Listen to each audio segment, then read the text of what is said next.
and purchase textbooks, financial aid denied me. I give up. My name is Claudia Gordon, and as a student from disadvantaged backgrounds, I represent the many students who struggle to attend community colleges, stay in school, and graduate. I was born in Haiti. At the age of 9, I left my mother and all of my family members to start my new life with my father, a person I have never met. My father struggled to find stable work and couldn't provide for me. I became a feather, moving like the wind, wherever it took me. I thought it was temporary, but I moved around for years with my friends, my teachers, anybody who could take me in. Along with the struggles of moving from home to home, I was severely bullied. I felt like being Haitian was a crime. I learned to hate my skin color. School became a war zone. For the first 3 years of high school, I did very well. During my senior year, things fell completely apart. My straight A's turned into D's and F. I went from applying to prestigious colleges and universities to just not knowing where I would go. I broke down. I struggled to take care of myself, and I had little support. I was introduced to Educate Tomorrow at Single Stop right before my first semester at Miami-Dade College. They helped me enroll, select classes, and apply for financial aid. And they also helped me navigate to this new chapter of my life. They also helped me apply for services and benefits. Through my relationship with Educate Tomorrow at Single Stop, I am currently an IT software engineer at American Express. I was selected to attend the Clean Global Initiative. These resources and support have helped me change the trajectory of my life, and I am a change maker.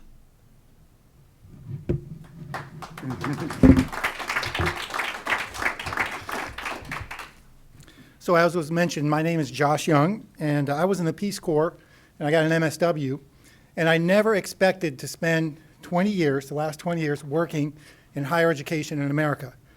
But I found my calling because I get to work with students like Claudia.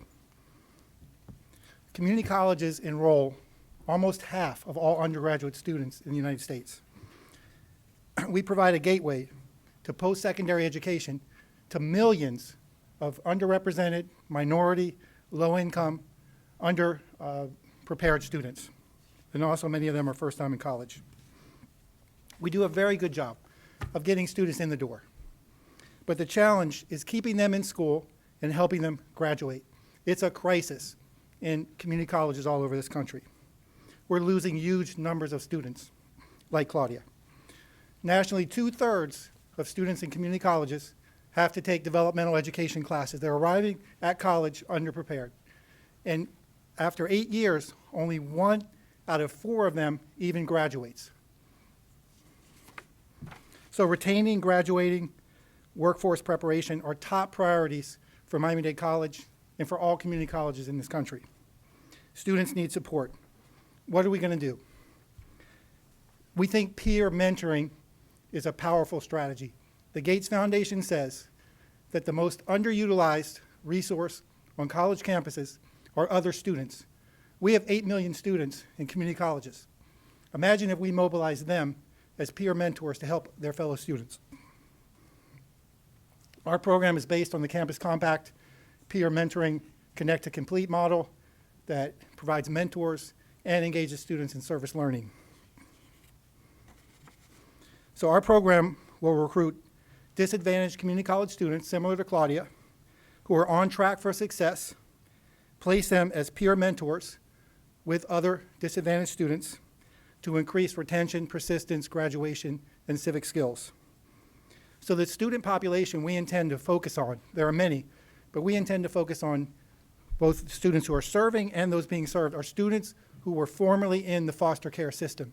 And our community partner, Virginia Emmons, will talk about that population. In the state of Florida and in several other states around the nation, students who are in the foster care system receive free tuition to college. This is a highly underutilized opportunity.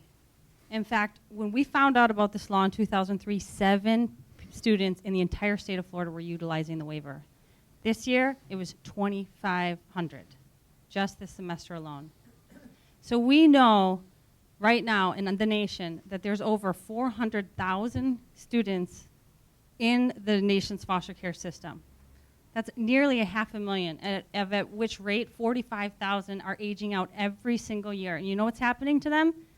They're becoming homeless, parents, and in 3 major studies showed that 70 to 80% of our prison systems are former foster care kids.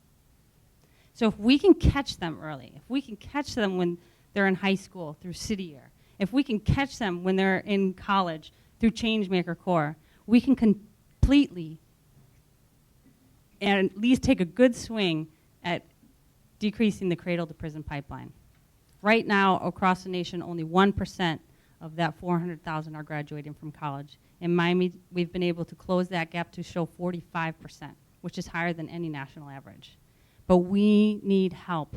Miami-Dade College has the largest campus in the nation, college campus in the nation, and is host to the largest number of foster care kids in the nation. If we can demonstrate with Changemaker Core, 5 Changemaker Cores, over the course of 1 year, how dramatically we can change that shift, imagine what we could do with the nation with your 1,100 schools. And I'm with the Single Stop program at Miami-Dade College, a program that's aimed to help students and immediate family members gain access and benefits. It's an on-campus assistance center, and what we're doing is we're partnering with partners such as Virginia to help former foster youth.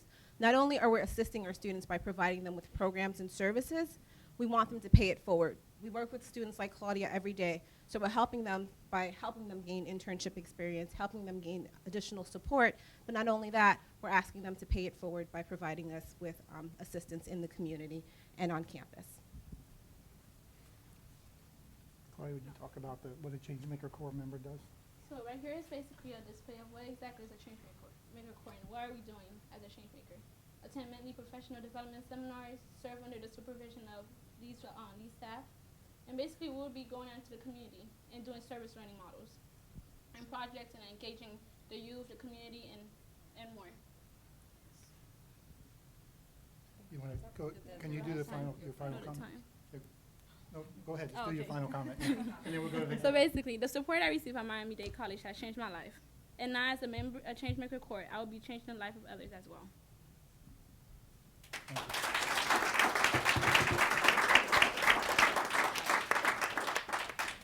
Questions?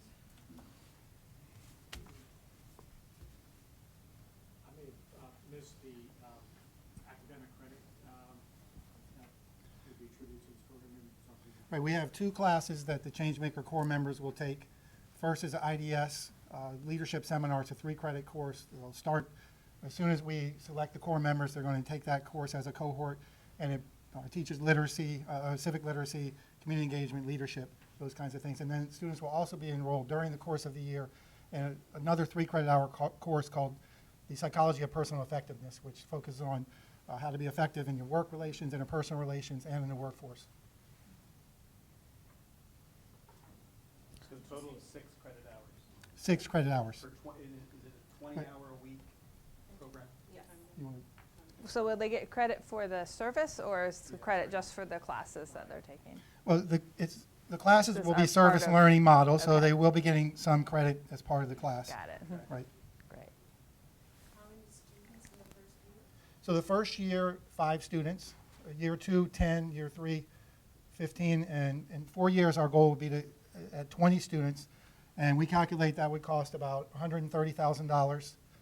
We're providing $600 a month stipend to our Changemaker Core members, and one of you all might talk about how they're supporting themselves in a minute.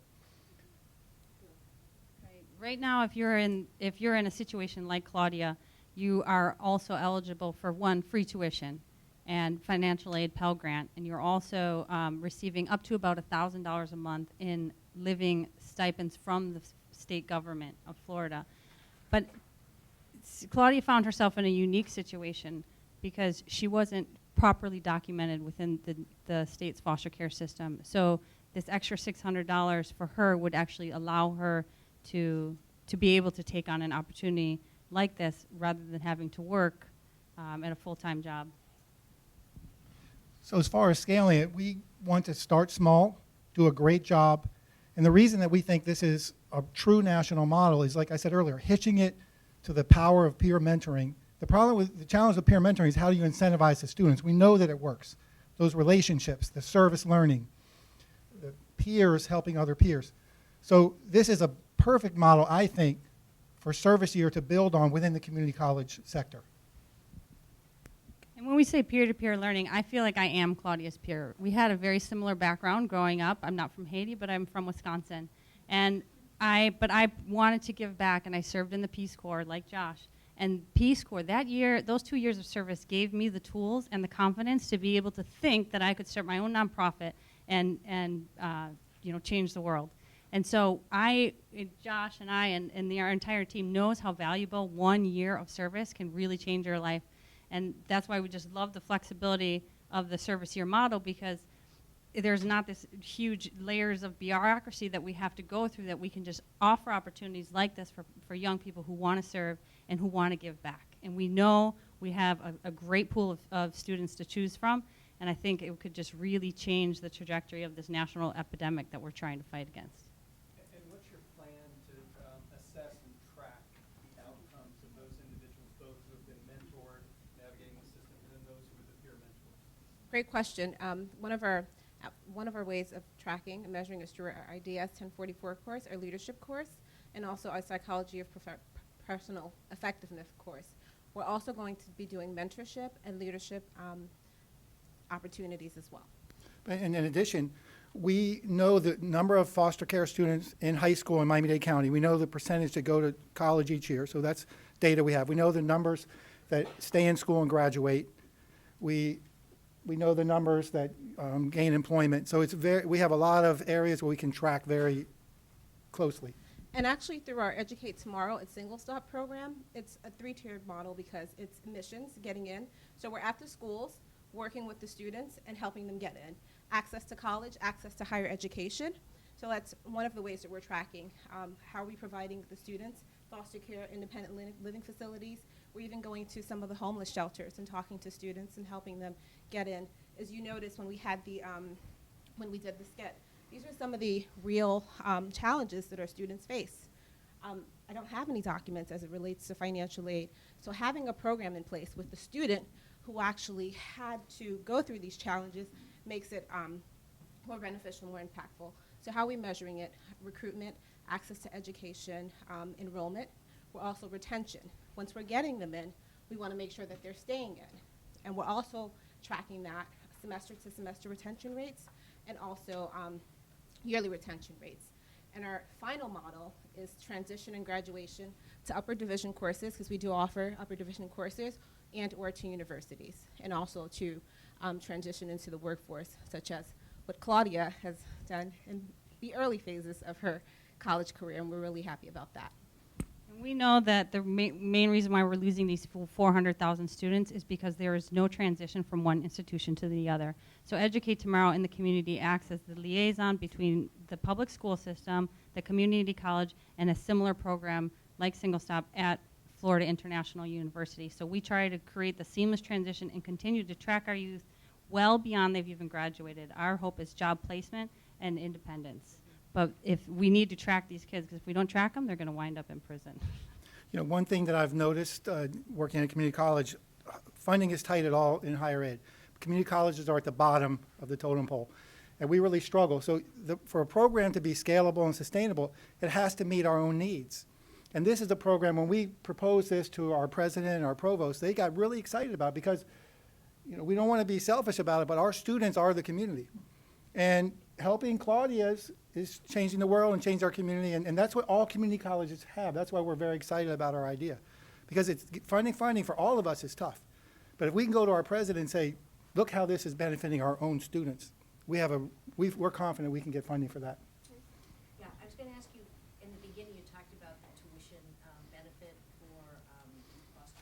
Did you say that is it state-driven? I'm sorry, I forgot which one it was. So there's every state has their own system, but there was basically a federal act called the Chafee Act, which established some type of educational voucher or enhancement for any foster youth. But there's about 10 states who actually give full free tuition, and it's Texas, Arizona, coming after you, Alamo College, and and Connecticut, Massachusetts, and so we know, and Single Stop as well is in 70 different campuses. So if we can just pilot this small program and demonstrate what we've done here, we could actually roll it out to the other Single Stop offices. And am I right in also hearing that the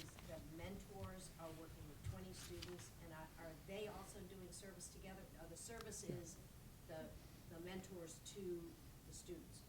No, for the mentor, it'll be as in like, as an example, let's say she supervised me. Yep. As me as a person, I'll learn everything that she does, and going to her office and making sure, okay, these are the needs for the students. So I would have a group of students that's assigned to me Yep. specifically, and from there I'll basically track them down on a personal level. Okay, when are you able to meet with me? When can what do you need help with? Are you done with your financial aid?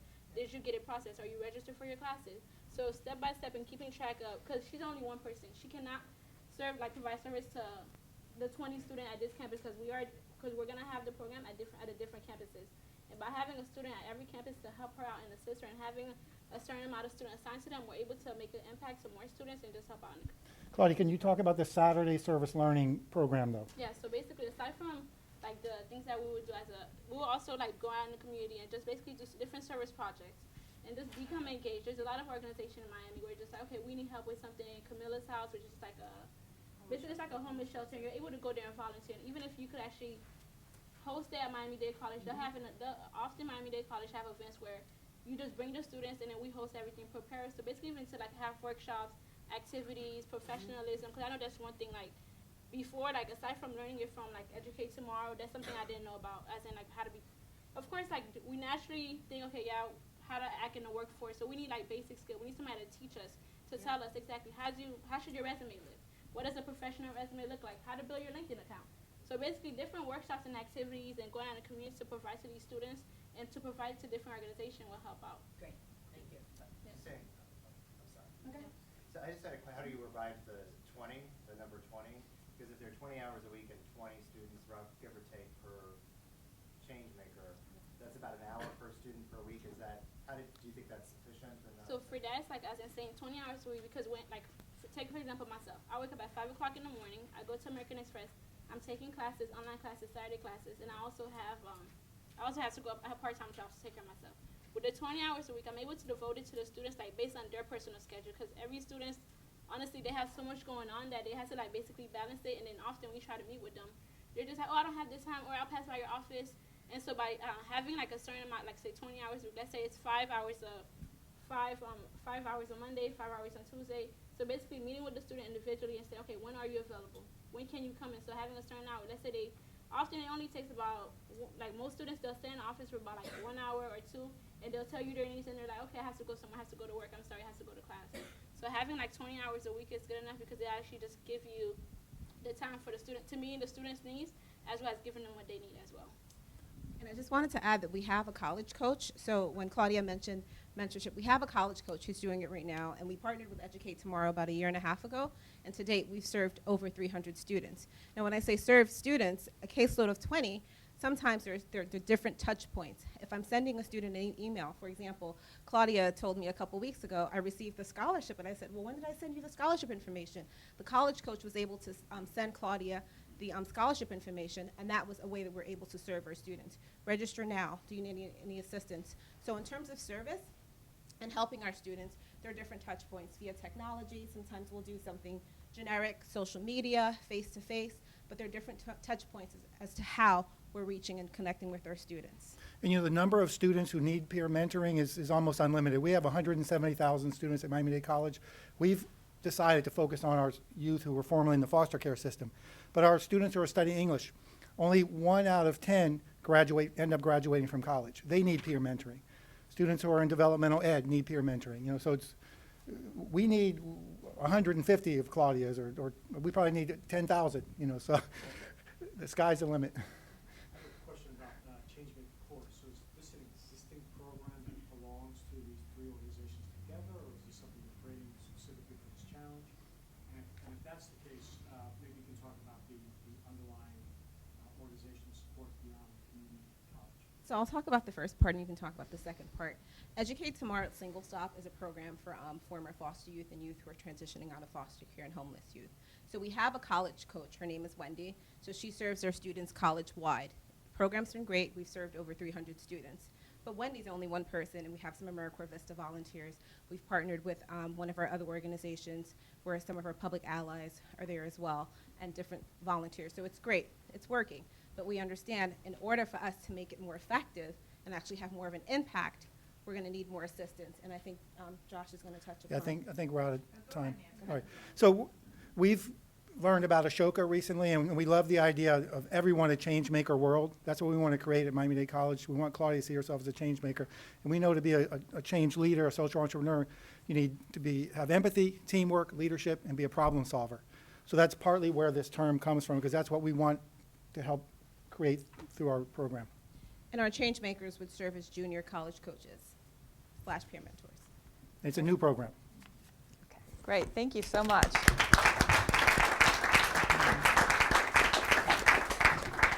Excellent. So our next group will be the Salt Lake Community College with the Civically Engaged Scholar Program, presented by Sean Crossland, Community Partnerships Coordinator and Civically Engaged Scholars at Thane Center.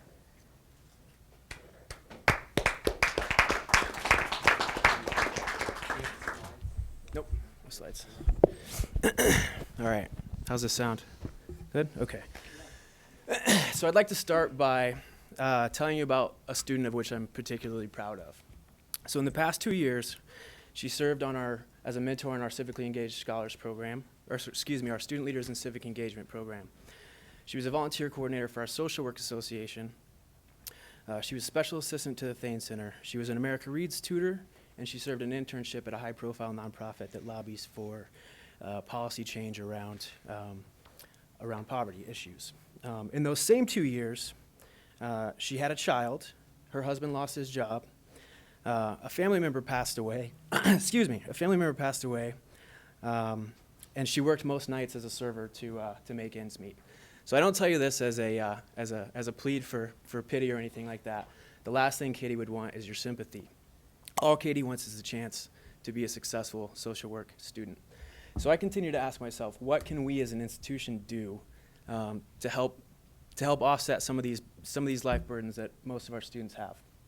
Katie's story is fairly common at Salt Lake Community College. Non-traditional students, passionate about something enough to come back to school, but they're also balancing many other things in life.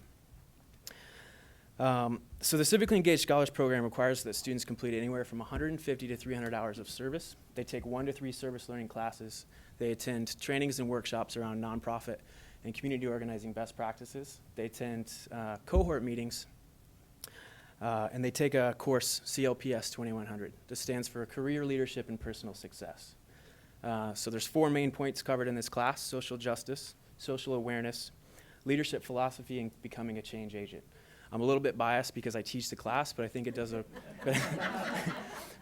really good job of giving a broad spectrum of what it means to be a civically engaged leader. Obviously, that's not something you learn in one semester, but we do cover a lot of information. In your handouts, you'll see our impact statement, which has all kinds of numbers from the various programs in the Thane Center, the Civically Engaged Scholars Program being one of them. I'm excited to tell you that this year we'll be graduating, May 2015, we'll be graduating a record 41 students in the Civically Engaged Scholars Program. So upon graduation, they receive a special distinction on their transcript, and they graduate with honors at our ceremony in front of the 5,000 other graduates every year. So one thing that we as an institution decided that we could do is starting this fall 2015, we'll have 4 tuition waivers attached to that program. So these students will be placed at one of our 150 nonprofit community partners that we work with. These are very substantial relationships, all backed with a memorandum of understanding. They choose the level of partnership that they're involved with. It ranges anywhere from the Boys and Girls Club to Catholic Community Services, refugee programs, Tree Utah, the YWCA. Those are just a couple examples. Obviously, there's every size of organization and every issue that you could think of covered in this partnership groups. So we're working out the details of the application process for those tuition waivers. It'll probably be a 2-part where we narrow down the applicants based on their academic performance, their previous service experience, their need, and then the second round will be interviews by the nonprofits with the hope of creating a good partnership of a good match of student interest, their ability, and the need of the organization. Other things that we're working on, we have a really strong first-year experience program at Salt Lake Community College, targeted at eliminating some of the barriers of first-generation and non-traditional students. We're looking at creating a year 2 program that would implement service as part of that experience. That's still in the works. We're also working on a community change study certificate, which would be an academic certificate all around the types of stuff that we've been talking about.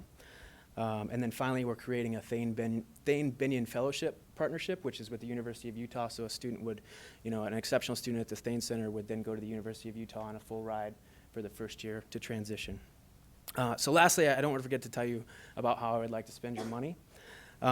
So those students that are already going to get tuition waivers would get living stipends. And so our executive council and our student officers all get stipends as part of the work that they do at the college. So it seems natural that our service leaders would also get the opportunity for a stipend.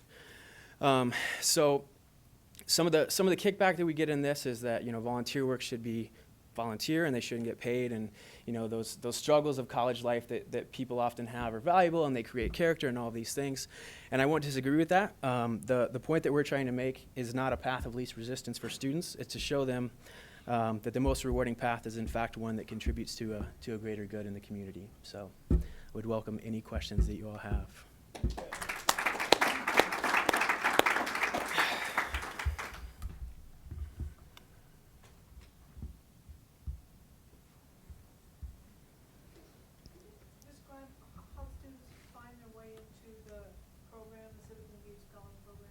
Yeah, so it's any student at any point in their time at SLIC, as long as they have SLIC as our acronym.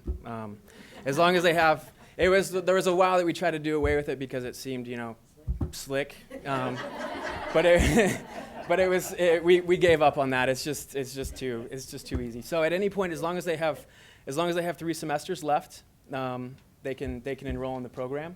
They have to maintain a 3.0 GPA. And then the requirements that I listed. So any student, any discipline.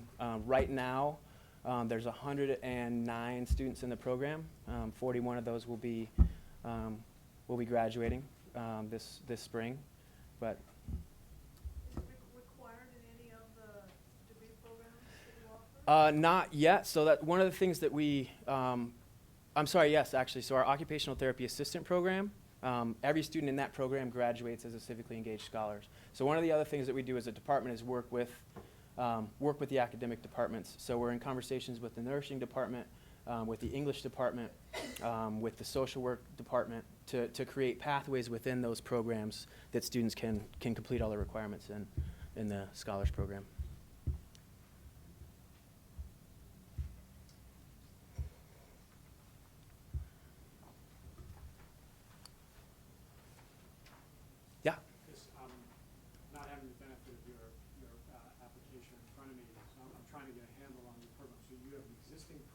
Yes. That existing students apply to, and what you're trying to do differently is to add, hopefully, if you were selected, a stipend as a benefit. Yes. So the program's been around for longer than I've been to school. I think 6 years. I've been managing it for the last 3. So the 109 students that are in it are doing it because they want to do it, and it shows up on their transcript. Next year, 4 of those students will apply for tuition waivers and receive full tuition waivers. So the hope is, in addition, those 4 students will get a living stipend, so they won't have to work. Students that are in the program, are they serving? Are they doing this essentially a service year? Is that part of their? Yeah, more or less. So there's different tracks within the program, and so you can choose anywhere from 150 to 300 hours that you complete over your time. So some students do that over 2 years. Some students do that over 4 years, even though you're not supposed to go to community college for more than 2. And then you also take a handful of service learning classes. So it's not just the hours; it's a combination of the service learning classes. Are you trying to incentivize more hours, like a complete Yeah. program? Yeah. So they would do the full requirements of the program in 1 year, and also just to make it more accessible. It's not realistic to have the Katies of the world to work 20-hour days every day for 2 years while they go to school. So the hope is to kind of change the profile of both the work and the amount of work that they're doing, but also the kind of student they can apply. So. So you mentioned that the learning will be aligned with the degree qualifications profile. Yeah. Could you just say a little more about that? Yeah. So I honestly hadn't heard of it until the application, but I looked at it and So right now what we're trying to do is figure out how that ties in with the conversations that we're having about creating a community change study certificate. So that'll be kind of our experiment with the degree qualification stuff in that certificate. And then, I mean, it aligns a lot with the work that we do, so it makes a lot of sense. It's not a necessarily hashed out how all it will fit, but we looked at it and it made a lot of sense to work with it. So, yeah. Tell us a little bit more, Sean, about the focus of the service that the young people perform, how that is integrated into learning, and then how you're going to be measuring and sort of tracking the impact of this new wave of energy into your institution. Yeah, great question. So the type of service, the hope is to focus it on what the student's really interested in, because we have such a wide range of partnerships. There's the opportunity is really unlimited in what they can do, and so the hope is to help them find something that they're passionate about. And while we would not dare compare basketball stats with San Antonio or Miami, we would never begin that conversation, right? But Utah is consistently the #1 state for volunteerism and charitable giving, so it creates. So it creates a very kind of the underlying goal behind the certificate program is it creates this. This all kinds of activities and all kinds of nonprofits and things going on, but it isn't necessarily always professionals trained in the field. It's people that are passionate about gardening or people that are passionate about trees. And so what we want to change in that is that it's professionals that are passionate about trees and gardening and all of these different things. The second question about the impact, we've had a couple really exciting conversations with Utah Campus Compact actually about how to really get at the deep down, what is the impact of community engaged work in higher education. The short of that conversation is I'm going to go back and start my doctorate work here pretty soon to really get at that. We use a database. Several of the schools within the Campus Compact use a database to track hours, service timesheets and things like that. We're trying to get the Utah the USERV, Utah Commission on Service and Volunteerism, to adopt the same database. So everyone in the state is using this database that we have all kinds of data that we can look at in terms of both, impact in the community and impact on student learning outcomes and things like that. The short of it is that we'll work directly with the organizations that were placed to kind of start to hash that out. We're right now in the impact statement, we do hours equal number of dollars and things like that, which is fine, but we really want to get at the deep down what it really has to do and how it really impacts the community, which is going to take, a lot of sophisticated research. So, thanks. Yes. In terms of the scale, you have 3. Why limited to 3? So, 1, because those are the number of tuition waivers that we have. 2, because management in the first year, we want to make sure it's done right. We want those students to be able to pick up the phone at any time and get a hold of the person that runs the program, which is me. And so the amount of money for cost of living in Salt Lake City, we don't want it to be, this is something that they do and they serve at night because they need a few extra bucks to do X, Y, or Z. We want it to be so incentivized and so strong in the first year that this is all that they do. Their only commitments are school and 20 hours a week, and we'll ask them to do 12 to 15 hours credit hours, which is 4 to 5 classes, because most of the research in community college says that after 30 hours of completion, they're exponentially more likely to complete at least their associate's degree. So being in this program, they will get 30 hours. And they won't have any other obligations to distract them to worry about. They can make their rent, they can make their bills, and things like that. So. Yeah, one other question. I love your impact statement. It's really impressive. You used to have America, you don't have America anymore. What happened? So, I don't know if I should say this in front of Campus Compact or not. So it's basically the management of. Well, so the man. So somebody in here is to blame. Yeah. No. You said that, not me. You said that. Yeah. Earmuffs real quick. So when. Nah. Well, we're there. We'll do it. So AmeriCorps was managed by Colorado Campus Compact. The AmeriCorps that we received was managed by Colorado Campus Compact when we used it. It allowed for some pass-through funds that allowed to offset some of our staff time to manage and do the paperwork. When it transferred to Utah Campus Compact, when we dropped it, there was no longer pass-through funds that we could allocate for staff time in other areas, and we were simply too short-staffed as a department to manage it. We're actually in a lot of conversations right now because they're again changing the structure of how that will look to start up AmeriCorps again. Independently, we have a dental hygiene program at the community college that accesses it completely on their own without our department. So it's still at the college and being used. It's just not something that we manage or can put on our impact statement in terms of something that we contribute to. So. As part of your overall, you said that you were limiting it to 3 because of the tuition waivers, which makes sense. As part of the overall goal is to be so successful that the university administration will grant more waivers, and what does success look like in that? Yeah, so I only briefly touched on it because 5 minutes goes incredibly fast when you're up here. Right. Not when you're preparing for it, but when you're up here, it's like. So the short thing that I touched on about the year 2 experience. So right now we have a first year experience that encompasses all the things that community colleges lack in, what the first year of college might look like. So we want to make the year 2 program be so the idea is with this and these 3 students that are going to be doing all kinds of amazing things, it raises the profile of what we're doing and what we're talking about, and the college then recognizes the potential for that to be the second year program. So they would go through the first year experience that uses these different learning communities and things like that.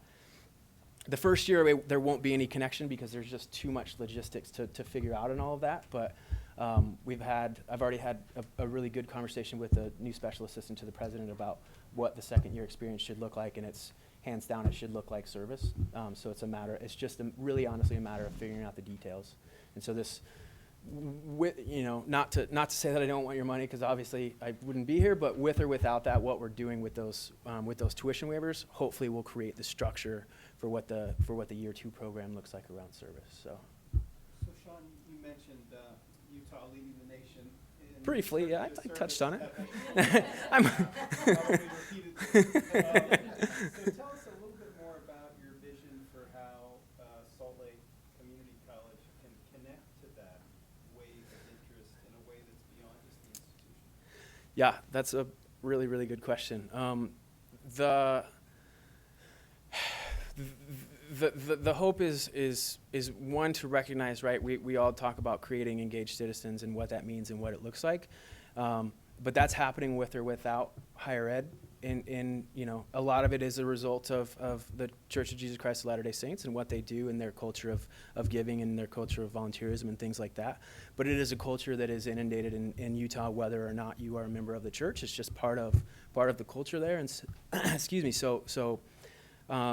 And part of what I'm half joking and more serious about the conversation with Utah Campus Compact about that research and what how volunteerism versus community engaged learning, like what the impact of those two, how it can be different, right? A student coming to you from a service learning class versus someone coming to you from their Boy Scout club or their church or things like that, and what the impact and how it's different. And it's also about using that wave that's already there, right? And being recognized as the community's college, and all of these amazing things that we're doing might be, being involved in so many of those community projects might be enough to bring more students in that wouldn't necessarily think about it, because they can see the value of being a trained professional versus, being a person that's passionate about trees or gardening or whatever. Is that? Yeah. I guess I wondered whether the interest in some way could put more pressure on systems of higher education in Utah, whether there was the leadership. Yeah, so that's a I would talk for the rest of the afternoon about that if given the time. But so one of the things that we're talking about with Utah Campus Compact is how the work that this does, the community engaged scholarly work, however we define it, service learning. The Utah State Legislature is exploring basically pay for progress. So they're going to attach dollars to completion rates or to GPAs or to after graduation, employment and whatever those things are. And so one of the roles that hopefully the Utah Campus Compact, I keep pointing at you because I think that you're going to chime in at some point. I don't know why. But one of the hope that Utah Campus Compact is in a much more powerful position to start to have those conversations. And the underlying thing about the research behind the impact of community engagement then strengthens the case to say it's not just GPA, it's not just completion of English, but as your students are going out of the community and doing these things, they're making an impact, and that deserves more funding at the state level. So that's absolutely at the underlying heart of what we're trying to do, but we're doing it for our students realistically. So yeah, thanks for the question. I think we're running out of time. Any other quick last questions? Audience included? Good. Okay, Sean, thank you Cool. so much. Thanks. Really great.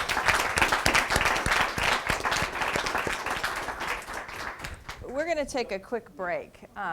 So 5-minute break, and then we'll resume with our Publix. Thank you.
But in this case, lucky jumping on it too fast. Feet slipped up under him. And it was as if everything in my body didn't touch my head. That's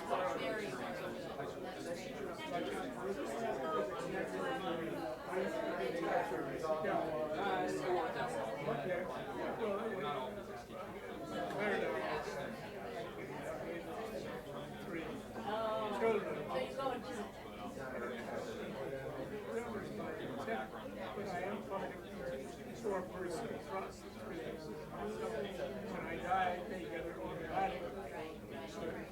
So now, four of us plus three children each have two.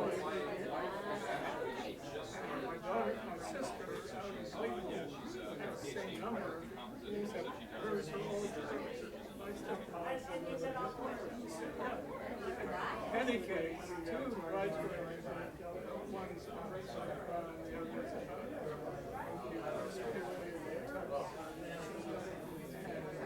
and one is Georgetown Law School.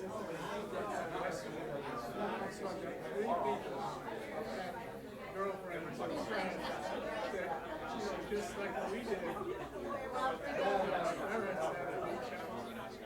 So I try to be responsible.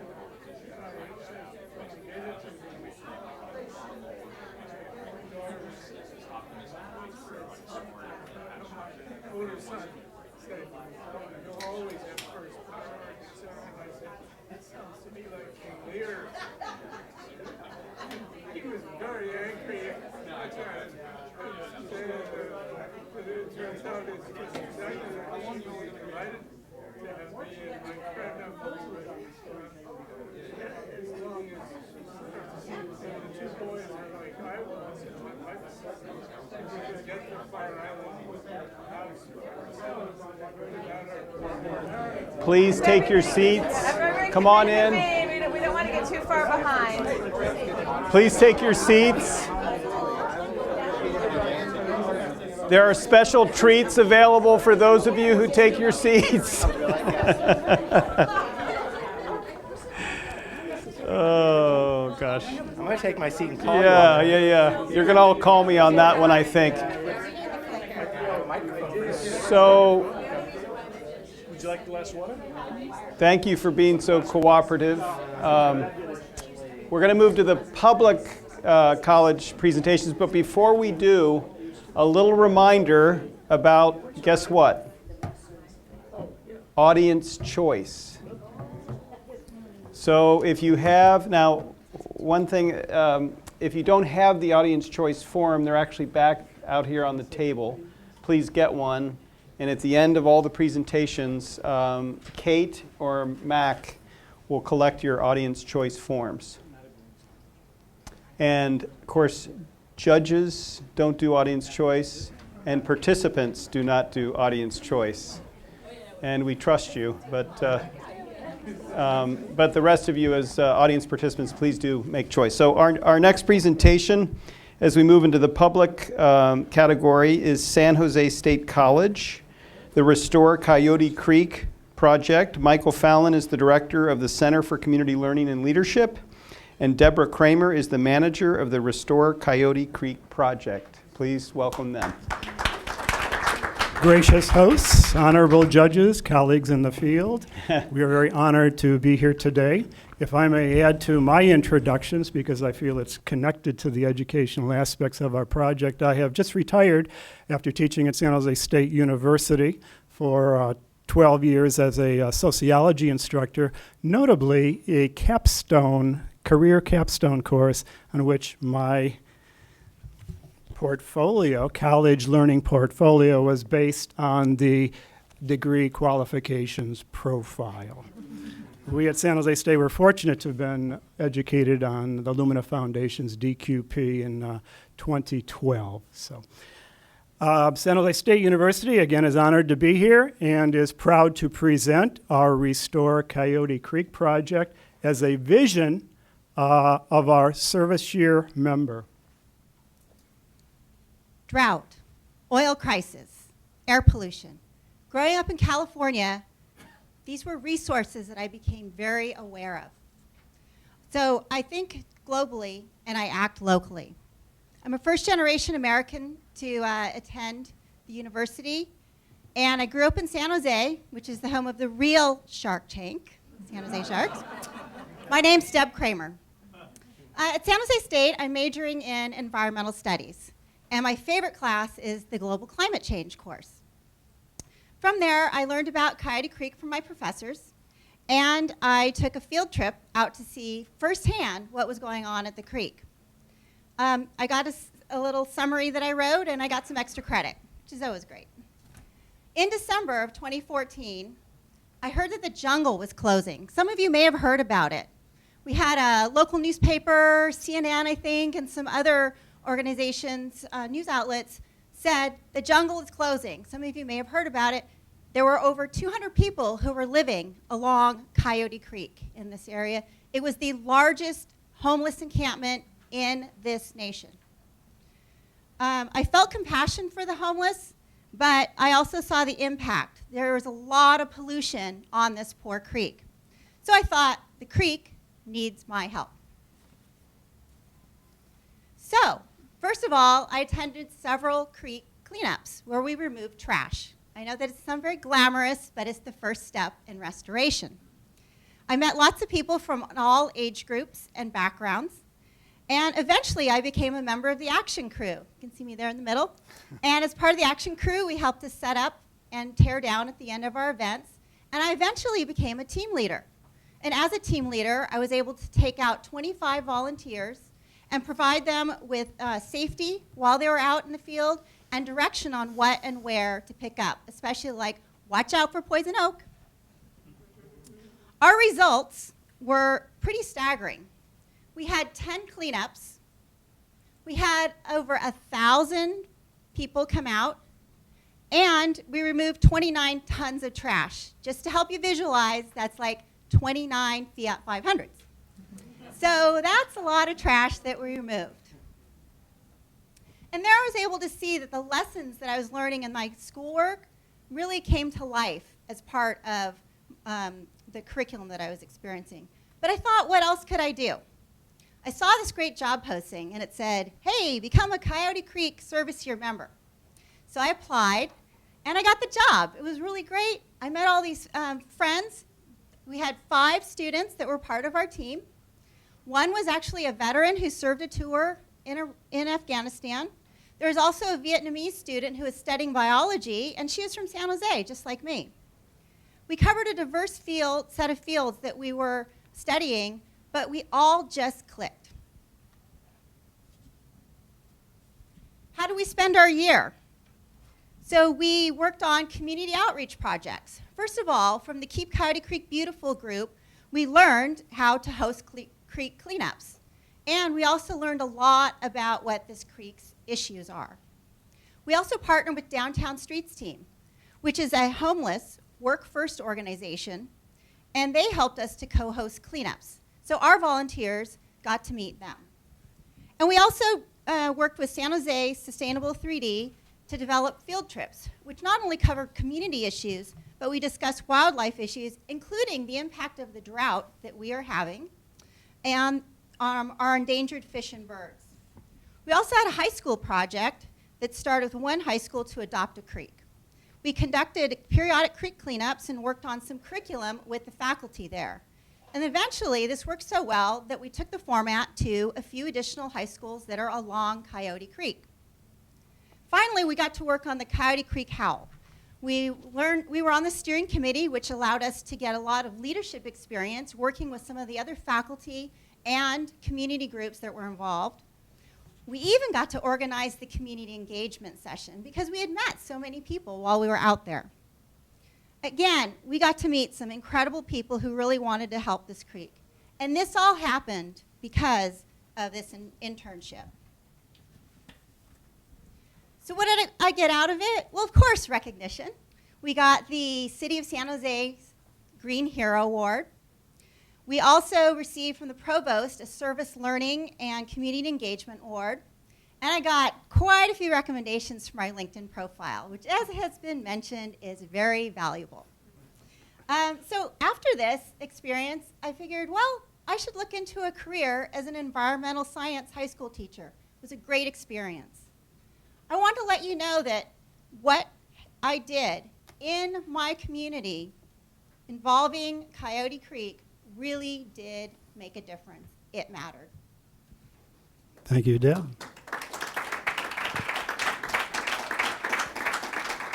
While the judges are posing some questions, I wondered if this might not have the feel of a Senate committee hearing, and I was wondering, where's Hillary?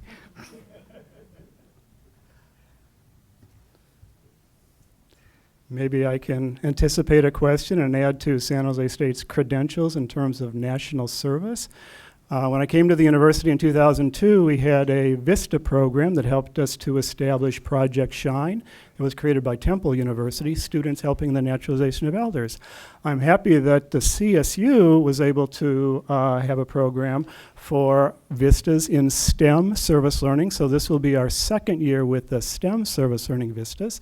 We had our Pride and Joy was an AmeriCorps Bridging Borders program for 9 years. One of the questions in our application was, how will you recruit? Well, we recruited 80 quarter-time members every year for 9 years. So, and I actually, somebody mentioned early, Service Nation, I think you mentioned, and we're very proud that we had 2 students. So one of them was Roberto Sabaleth. The other was Lupita, but I can't pronounce her last Hawaiian name, who were Service Nation ambassadors, and one of them is now completing his master work at Amherst, but I think he's now graduated and working in that community. So again, we were excited to participate in the Service Year Challenge because, again, of our track record with national service. I noticed that you used the term service year in your materials. Is that something that you were using, or did you? No, not really. Again, I was trying to remember what was the Service Nation program that we were connected with earlier, but we adopted Service Year relative to this application. Okay, great. Tell us a little bit more about course credit, Okay. service, and then scalability. And Deb, you gave a beautiful presentation on impact and what you did and what you learned. All right. How do you think about that? We hope to first of all recruit from courses that are already sustainability related. That would be courses in the College of Science, particularly in environmental studies, really interestingly, for the Coyote Creek Howell Conference, we had a number of journalism and mass communication professors who would list a number of their students to do all of this material. Probably our most outstanding sustainability class is called Global Climate Change. It's a SJSU studies that would be advanced general education, and so what they've done is they've lumped 4 requirements, R, S, V, and Z, into a 9-unit course. And so by recruiting from courses that are related to sustainability, we hope that, we are building or establishing an economic, component. At the same time, we have the opportunity through a number of departments to offer internships for up to 8 units a year, 4 and 4, or even extend additional independent study. Did that catch your question, John? That's my question. Okay. And trust me, there are a lot more like me out there. I've been working with them as the Restore Coyote Creek project, and these students just are like, wow, this creek is really, really cool. And when we clean up and see what the end result is of no more trash there, it's really beautiful. And they like to see that transformation, no matter what discipline they're in. If I might just add, I feel that this year and what we've done, we've just kind of touched the tip of the iceberg. Again, we've had probably 10 faculty members that have been working with us since September, and quite a number of students. It's hard to divide the students that have been doing campus work from the large number of volunteers from high school, colleges, and communities that have been doing the cleanups. How much more cleaning up is there to do? It feels like Sorry. Okay, so the 29 tons that we took out was in a 4-mile stretch. We're not done. There's 26 miles of creek that go from a dam to the bay. So there's a lot more to be done.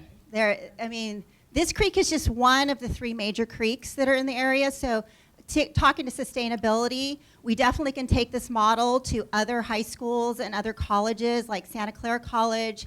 And there's also the Foothill De Anza College system that are along these creeks. And we can definitely take the model and move it forward to all the other creeks that are in the South Bay area. Just real briefly, when the jungle was closed and one was evacuated, a significant number of those 250 homeless then moved upstream, downstream, or back to the Guadalupe River, which really runs no less than a mile from campus as well. So again, we have a number of community partnerships already established, and one of them, the South Bay Creeks Coalition, said, seeing what we'd accomplished this year, can you shift some of your resources back to the Coyote or the Guadalupe River? And again, in terms of, clean up the several acres, 6 acres of the jungle, which has been in an embedded encampment for 3 to 4 years, has just ravaged those creek banks. So, the City of San Jose Environmental Services has made, a list this long saying this is what needs to be done in the next several years. Removing invasive, aside from just general cleanup, but moving invasive plants, replacing them with native plants. So this is a very, very long-term project. And again, we hope that service year will propel the propensity of faculty and students and community members, in addressing these critical sustainability issues. And one thing with regards to cleanup is that's just the first step. As Michael was saying, once you get the major parts of the trash out, the next step is then to keep it maintained, and then you can start doing the restoration efforts. In our area, because we have access to the bay, we're the most west coast school here, we have access to the Pacific Ocean. We have salmon and trout that are endangered. And if we don't get those habitats back, which is in Coyote Creek, Guadalupe, a number of the creeks, there's not going to be a fishing industry. So this has a big potential economic impact if we don't restore these creeks. So you talked a little bit about in your application, you talk about the funding sources and that. Yes. Could you talk a little bit about more the community investment that's already gone into this initiative? Because you said in here that if you were able to get this prize, you would be able to go to other foundations. Yes. Matches, but what has already been put in from foundations or private sectors? The Restore Coyote Creek project, which again funds Deb as the project manager, is based on a grant from the Santa Clara Valley Water District. The Creeks Coalition is once again requesting in July a similar grant, and in the meantime, the City of San Jose, when they saw the resources that San Jose State had mobilized for this cause, created their own grant for the Water District. I'd actually like to cite a proverb, a bird in the hand is worth 2 in the bush. I believe that, if I may, with the Service Year Award, or any, significant funding as we have had, that we could easily attract what I call, matching funds. We too have an outstanding University Advancement and Development Office. When we talk about FIRST, the Silicon Valley Community Foundation is the wealthiest foundation in the United States. We also have a first in having over 7,600 homeless, which is probably number 1 in the nation as well. So we really do believe that this problem, which is being addressed at the county level, the city level, we even had talks with, the EPA and the San Francisco, Water Regional Board that, everybody, we've had one community partner come and say that San Jose State brought a synergy that wasn't there before. And on top of that, some of you may have heard of Google. Google has approached me and said, we'd like you to write a grant on something. So this is one of those things that I would want to be able to scale. It's very data-driven, especially water monitoring. Water quality monitoring is data-driven.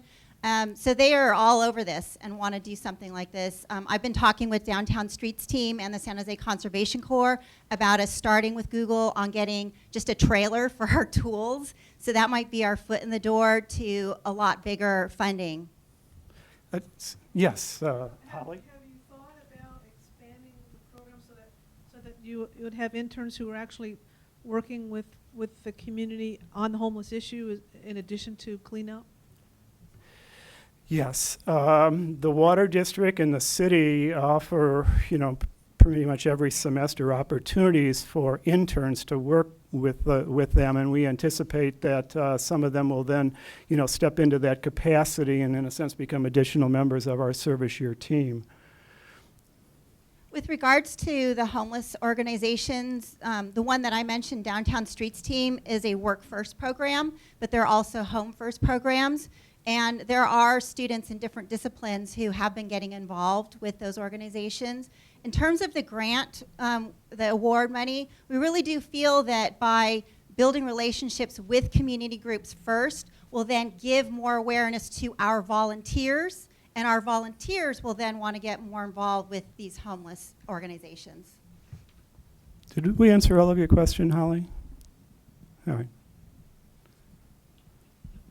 I just had one question. If you could just break it down for me, what does the member, these 5 individuals, what do they get out of the program? If you guys could just go bullet by bullet, like stipend, tuition credit, put it all in one place. Well, first of all, I'd like to believe that they will gain immeasurably from the service experience. But I hope that we've satisfactorily demonstrated the link to academics. So all of the SLOs, service learning outcomes for students, that individual instructors establish in their class will be an example of applied learning, again, as was described earlier today. We based our finances pretty much on the economics of being able to fund 5 members for 20 hours a week for 10 months. And again, in the application, I was motivated to do this because my colleague, Scott Myers-Lipton, who just published a book on extreme economic inequality, had motivated his social action students to mobilize the community. And a year and a half ago, they raised the minimum wage in San Jose from $8.15 to $10.30, which is now getting national attention. So I said to some of my colleagues and some of my students, well, what's the next great thing that San Jose State can do? And out of the blue came the executive director of Santa Clara Creeks Coalition and said, well, can San Jose State University help us, in restoring the creek? So again, I couldn't do any less than the minimum wage. But again, I do hope that, the experience, first and foremost, the learning experience, service experience, the stipend, again, the networking, the collaboration. I mean, one of the questions deals with career opportunities. I just really feel that we're creating some wonderful opportunities for our students by participating in that, and maybe that in the end supersedes all of the other benefits. I have one more question about the work you're doing with high schools. Is that in a service learning, or are they sort of volunteering after school? What's the format of their engagement? So part of what the students are doing right now is part of their service learning, but I actually have high school students who are coming out regularly just because they like it. So, but they are getting some extra credit as well. For example, one of the faculty members at Silver Creek High School, he actually has the students write up something about what they've experienced and then take that back to their class. So they are getting a little bit of extra credit as well as doing service learning. What we envision is that the faculty members that we work with, either it's the environmental studies faculty members or creative writing faculty members, or maybe it's going to be an art instructor, they use the creek as a living classroom. So that would be the connection beyond just service learning from the high school student perspective. If I may have just a second, because I know you might have other questions, but because we're co-hosted by the Franklin Foundation, I have already secured a veteran fellow. Deb referenced the veteran who served a tour of duty in the Middle East, Sarat Liu, who is already a veteran fellow from the Mission Continues program, who I have already, when we talked about what will your service be, he will be a peer leader, a team leader on the service year team, should we be so fortunate.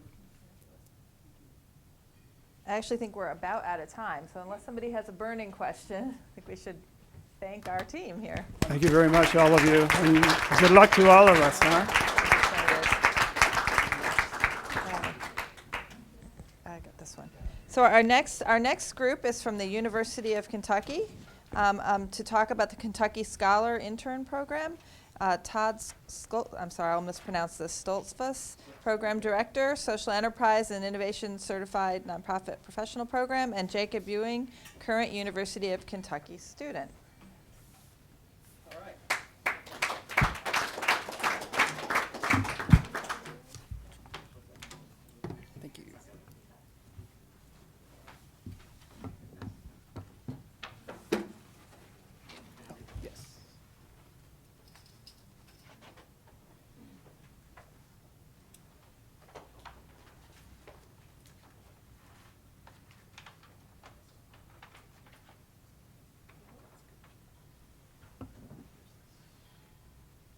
All right, thank you.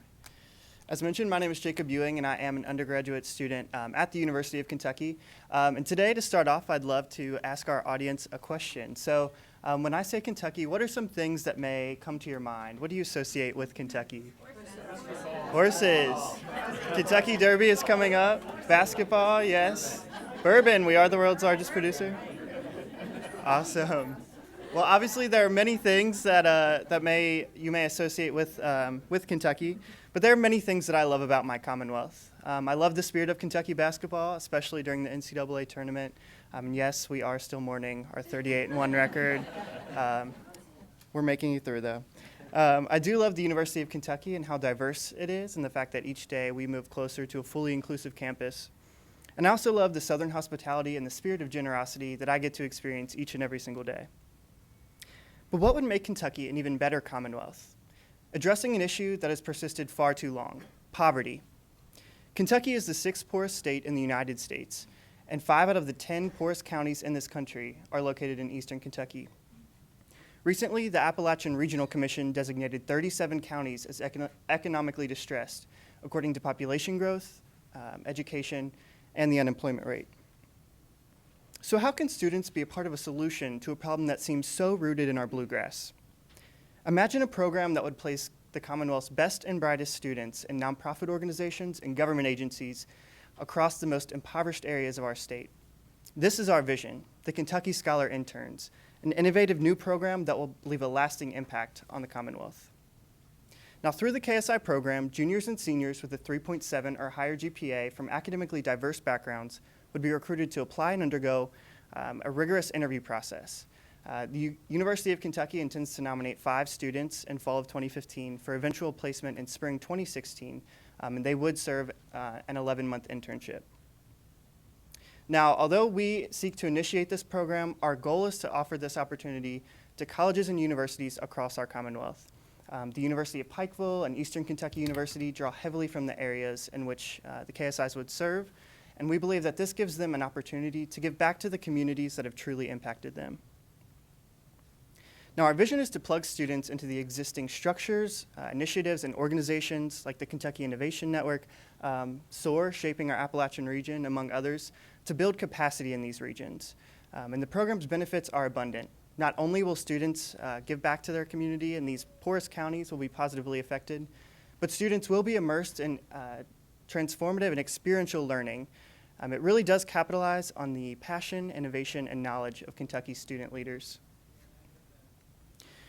Now, the foundation of our interdisciplinary program is built on offering culturally and educationally significant connections to service. No matter your major, from public relations to social work to business or economics, you'll be able to use what you learn in the classroom to affect these counties. That could be through economic development, awareness and outreach campaigns. It's never ending. You can really apply whatever you're learning to these areas. And best of all, the KSI program will be connected to up to 30 academic credits. This will be achieved through a combination of research projects, capstone projects, distance learning, experiential learning, as well as partnerships with our regional higher education institutions. The internships would need to be highly tailored to the student and the participating institution. And to do this, we've partnered our students with faculty representatives who will work to create a learning contract with that student, outlining objectives and assignments.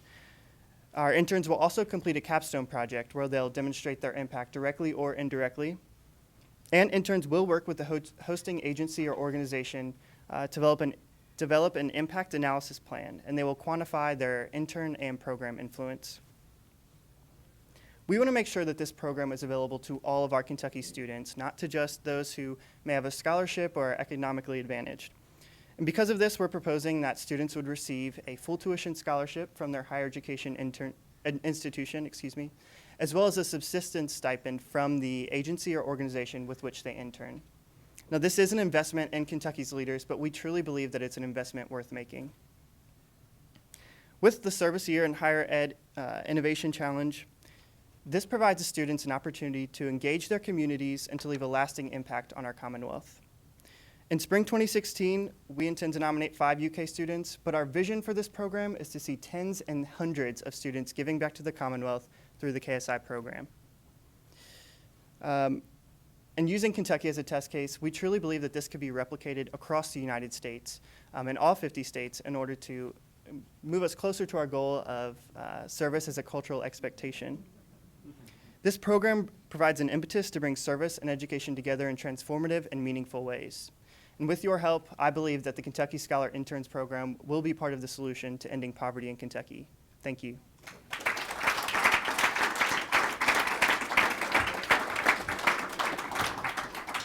Well, thanks, Jacob, and we'll open to questions out there.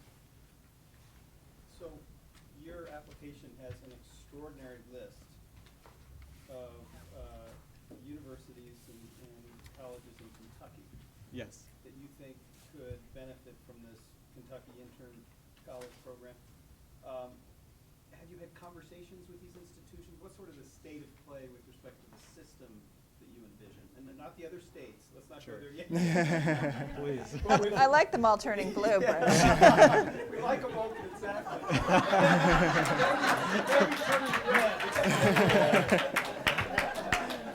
I wasn't making a political statement. Within Kentucky, Yes. red Yeah. or blue.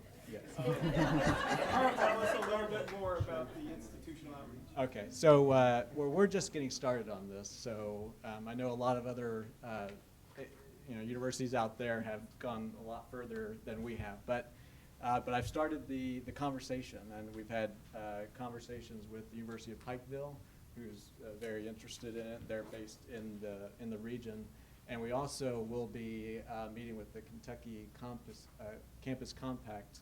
And we'll be addressing their meeting on May 29th, and we're on the agenda. We'll be talking about this program.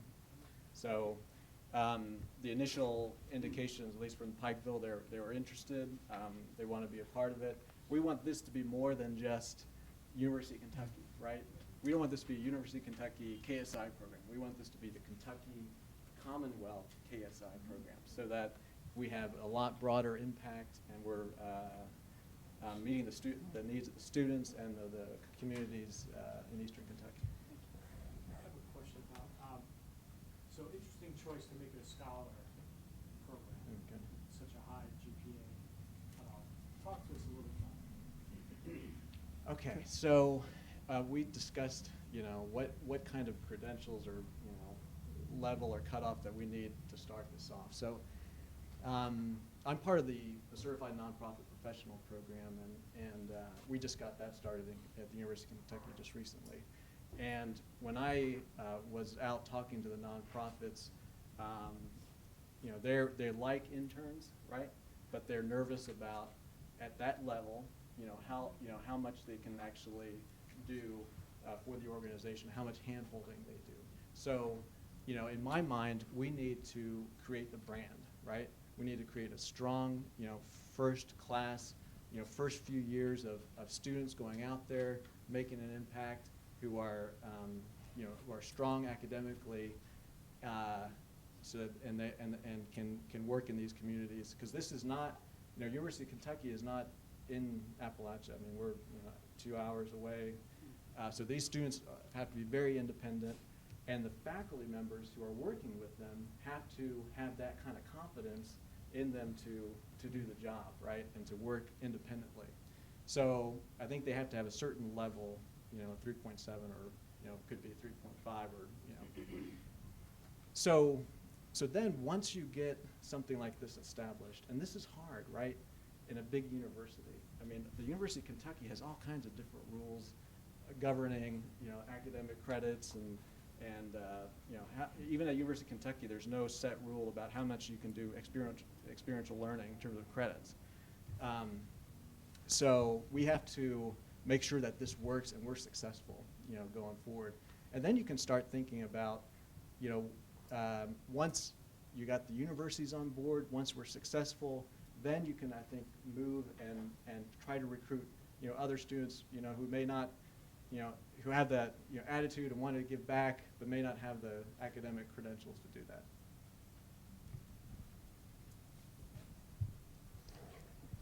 Yes. A great presentation. in terms of so you've gotten the tuition will not be required for 5. That's been approved by the university? For the first 5 students, starting in 2016, given this award, and we are willing to move out and fund it. And they'll still get, and again, excuse my ignorance, so they'll get 30 hours of academic credit. What does that equate to? Is that the equivalent of a year, or? Yes. That's the equivalent. Yeah. So. And the universities approve that? It is. It can be up to 30 academic credits. It will depend on the academic program per student. So it's very specialized according to their major and the requirements that they still have left in their academic program.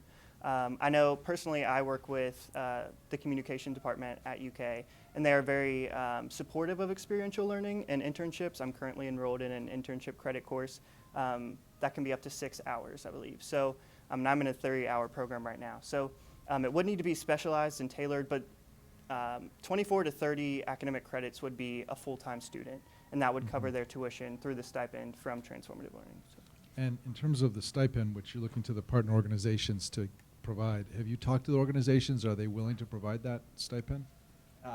Yes, I have talked to some of the organizations, and that is potentially a hurdle for sure. There's organizations that have deeper pockets than others, right. And we're going to have to figure out a way, maybe for the smaller organizations, through some sort of funding mechanism to help them, so that the students are not just going to the big organizations, right? Mm-hmm. So that's certainly something that we gotta. And the last one, just based on your application, you mentioned this, and I totally understand if you haven't, but you say eventually you'd like to get the support of the governor. Have you had any conversations with the governor or the governor's office about this, or do you have any sense that they would be supportive? So I've not had any conversations with the governor, but the current governor, Steve Beshear, is a Democrat, and the Congressman Hal Rogers is a Republican. They've started a couple of years ago an organization called Shaping Our Appalachian Region, which is doing fantastic work there. It's coordinating. I met recently with the executive director, Jared Arnett, down there, and he was supportive of the idea. And we would love to, through him. I mean, University of Kentucky, we're only 30 miles from Frankfurt. We got a lot of great connections with the Capitol. We would love to get the governor behind this and Hal Rogers behind this, make this a bipartisan initiative. And again, the ultimate goal is to make this a Kentucky-wide initiative, not a University of Kentucky. And that is the key to being successful. So you guys mentioned SOAR, which, as you know, there are a lot of, with the help of Congressman Rogers and the governor, we have a lot of national service or AmeriCorps resources in that part of the state, which is fantastic because there's a great need there, as you addressed. How did you said you've talked to the executive director of SOAR. What other feedback did you, when you proposed this idea to the Eastern Kentucky and to the affected counties, what kind of feedback did you get from the community about what they thought a Kentucky scholar would do in their community and what value that he or she would add? I think that's something that's going to be really important moving forward. We are still kind of in the beginning stages of developing the program, but I think one key aspect of this program that differentiates it from maybe some others is the fact that we are really focused on making it culturally relevant and not intrusive, but working with those communities to ensure that we're addressing real needs and we're addressing them in the appropriate ways. And that's one great part of the, I believe, of the kind of specialization to each major, because we're able to work with so many different academic programs and resources in order to make that happen. So I think moving forward, that's going to be something that's really important in terms of having some roundtable discussions and some focus groups and ensuring that we're really focusing on the right things and in the right ways. But I think working with SOAR will be very beneficial in terms of coordinating those efforts and ensuring that we're doing the right thing. Yeah, I wanted to follow up on that because it's a big, bold vision for Kentucky, and it's bipartisan. And we're going to be doing summits all across the United States to help inject, new energy and leadership and support indigenous efforts to change systems. So that's attractive. From the perspective of the community-based nonprofits and your partners, the Appalachian Regional Commission, and this vision you have for addressing poverty, which is not an easy issue to tackle. What is the value proposition that they're telling you for the Kentucky Scholar Intern Program? What are you hearing from your community-based partners about what concretely they could do, and then how are you going to measure the impact of these interns over time so you can build out this pilot? Sure. Well, one of the things that the head of SOAR told me is just prior to meeting with him, the week before, they had a summit and they talked about one of the issues they talked about is how to engage youth better in the region. There's a brain drain of youth leaving the region. How do you keep the youth there? How do you provide economic opportunities? This is one of the ways. We're not solving the problems of poverty in Appalachia, but this is one of the ways of engaging students into the region. The other thing he mentioned was that a lot of the organizations out there are aging. The leadership of the organizations are aging out. They're baby boomers, and they're retiring soon, and they need sort of an influx of new blood and youth. So this is a great way to also kind of a longer term address that issue too. Regarding the credit courses, is there anything that's overarching for all of these people, or is it really specific to their particular line of study? And the second question is the capstone a requirement, or again, that is decided by perhaps the discipline?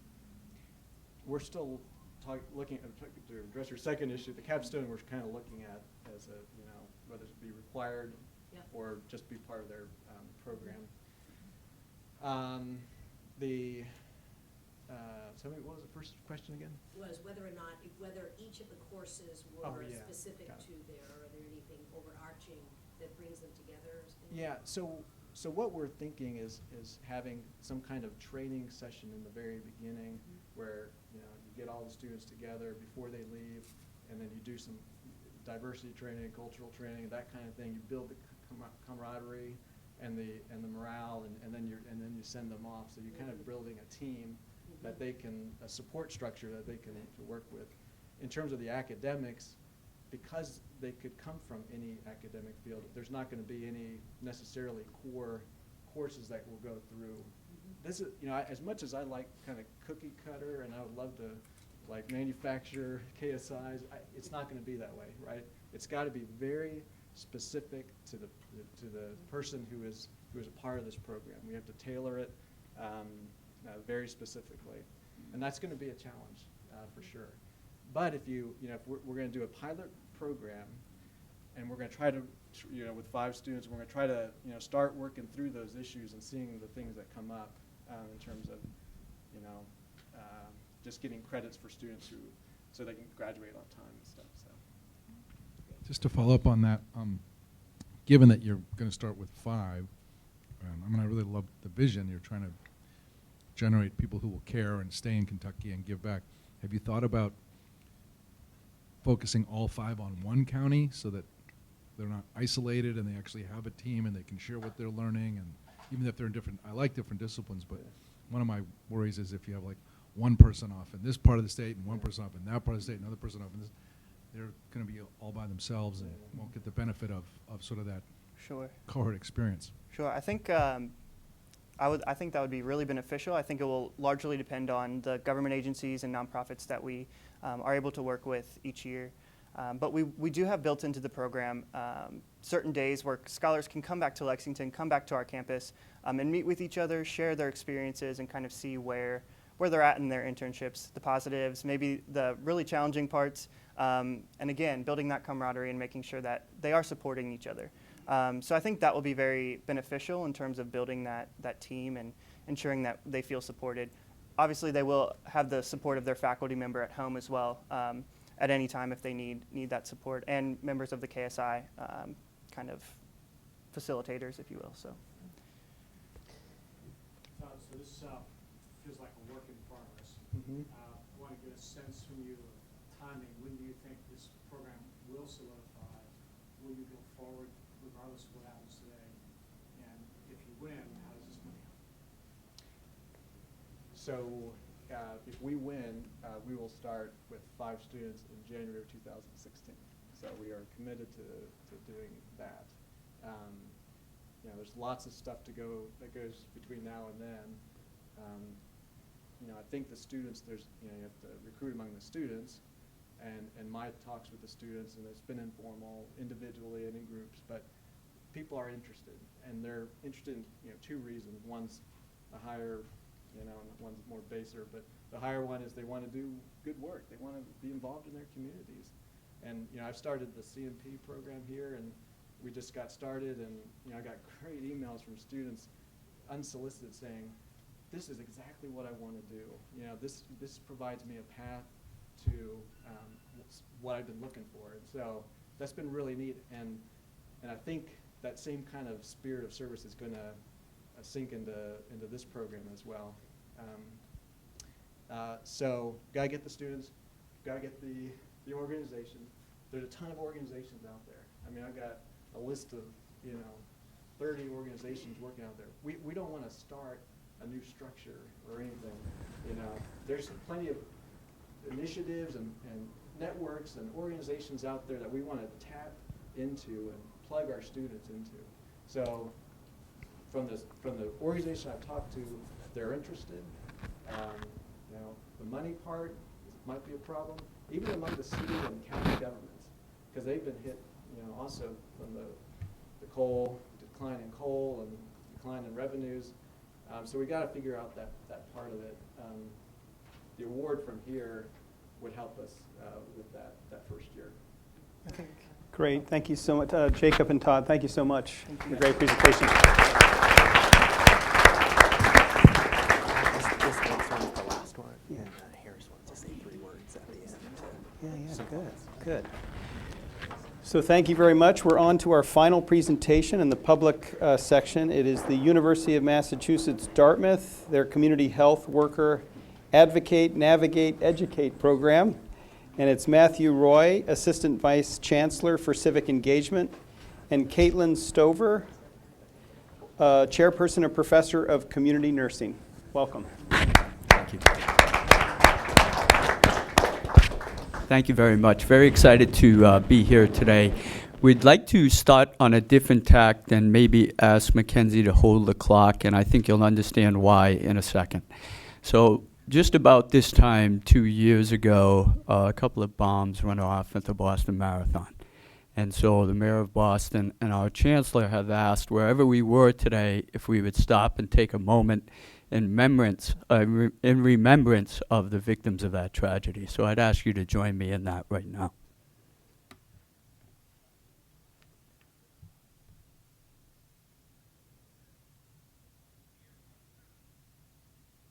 Thank you.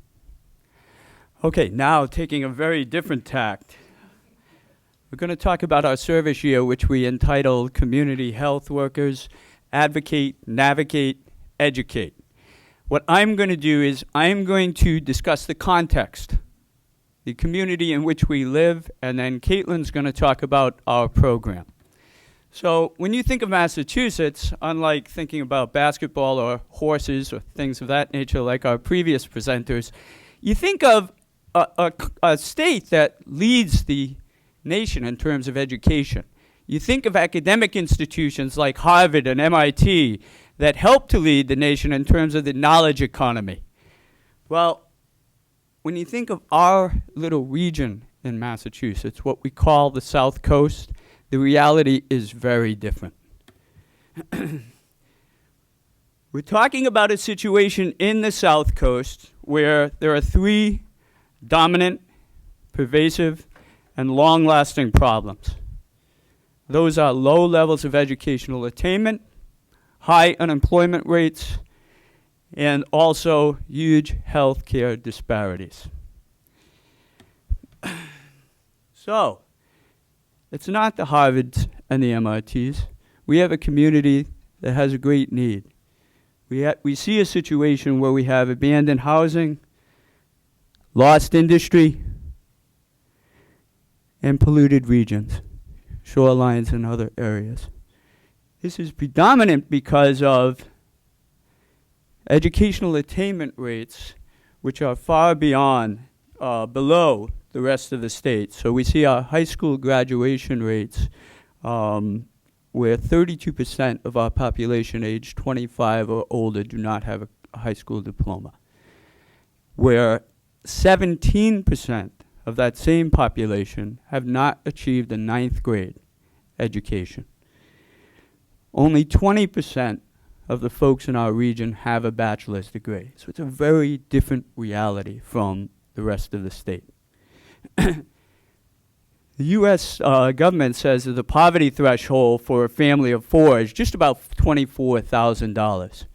We have a situation in our communities, the 2 major cities in the south coast of Massachusetts, where roughly 1/4 of our population lives below the poverty level.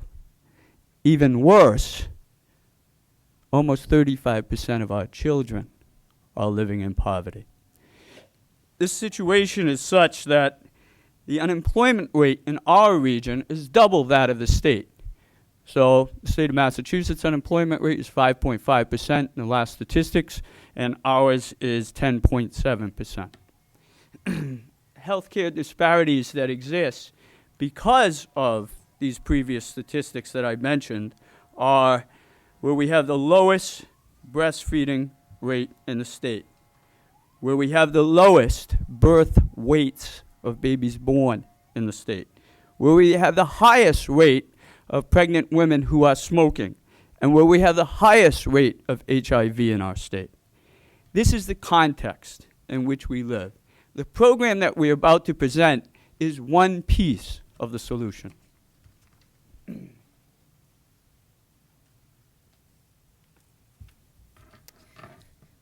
When we think about poverty, when we think about lack of education, when we think of troubles with housing and troubles with transit, we can make that link to health disparities, as Matt has outlined. So what is the South Coast region doing to address these healthcare disparities? We're using community health workers in our region. And Massachusetts has been on the forefront of implementing community health workers as part of the healthcare regimen.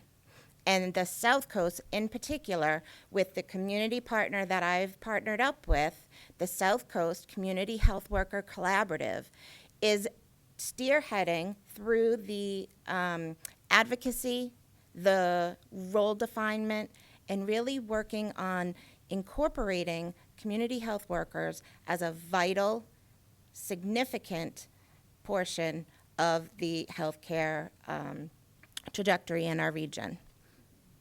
So what do community health workers do? Well, they help to advocate for the community members. They help navigate them through the healthcare system, and they educate them on various factors that affect their health. The Affordable Care Act, also known as healthcare reform, has labeled community health workers as a priority in helping to increase the health of the nation. We're doing it in the South Coast region. But there are difficulties. Community health workers need to be trained. And our community health workers are members of the community. They can't get to the training centers. It's an expensive training, and there is no transportation. Because the South Coast, we don't have a rail system. So they can't get to Boston, they can't get to Worcester to get the training. So we want to bring the training down to them.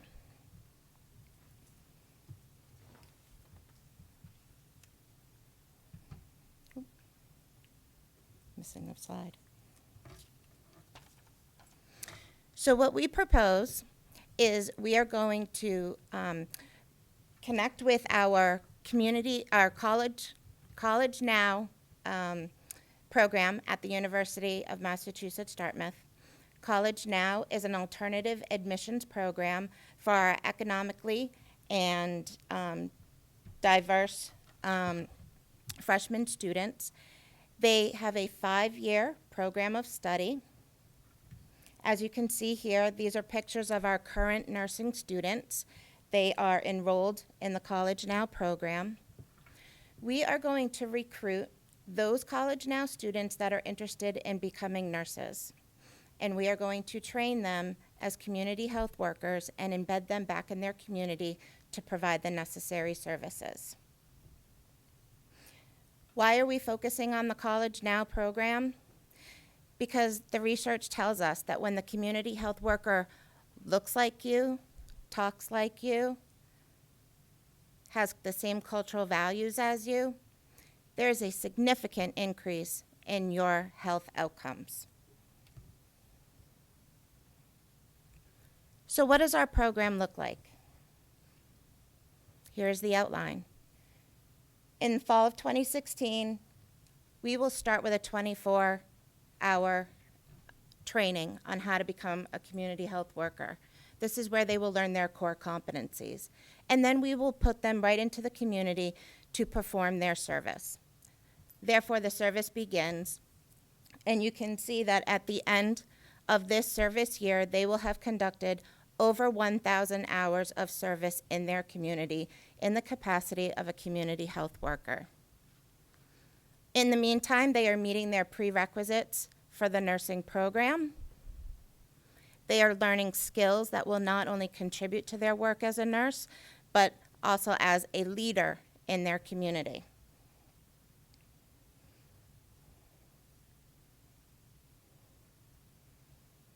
The total program will provide 35 academic credits, and of that, 12 of those credits are directly linked to service that they will provide into the community.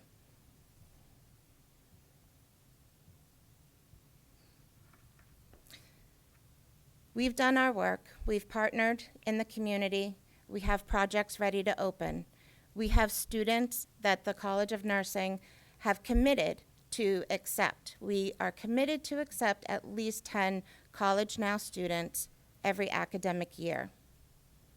We have community partners. They are established. We have programs and projects ready for these students to begin their service engagement with. We have the Ladue Center for Civic Engagement will also provide the mechanism for a extended program of study where at the end, the student can graduate with a Bachelor's of Science in Nursing, and they can continue on with their work after their service year to complete the requirements for a minor in learning in civic engagement, leadership, and civic engagement. Also at the end, they will have completed enough hours to be ready to sit for the certification exam, which is currently pending legislation in Massachusetts. They believe that within the next 6 months that certification will be solidified, so they will become certified as community health workers. And we also have a commitment from our community partners that they will be able to be employed as community health workers during their college education after the service year is over. So we're going to advocate, we're going to help them navigate, and we're going to educate them. And now we need you, our funders, to help advocate, navigate, and educate. Thank you.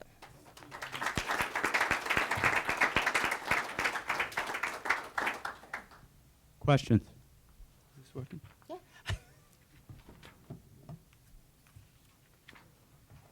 Tell us a little, Certification aspect is really interesting because as I think Shirley described this morning, we have this kind of a multiple vision. Tell us a little bit more about the certification process. And I think you mentioned that you already have employers who are collaborating with you on that certification. It'd be interesting to learn more. So our community partner, the South Coast Community Health Worker Collaborative, so I'll refer to them as the Collaborative, they are our advocacy group down in the South Coast region that they're really working on throughout the entire state. Can we get community health workers certified? And the reason why we want certification is because we want to be able to regulate what these individuals do. We want to be able to monitor them, and we want to be able to promote them for employment. So obviously those are the things that certification will do. There are only 4 states in the United States that offer community health worker certification.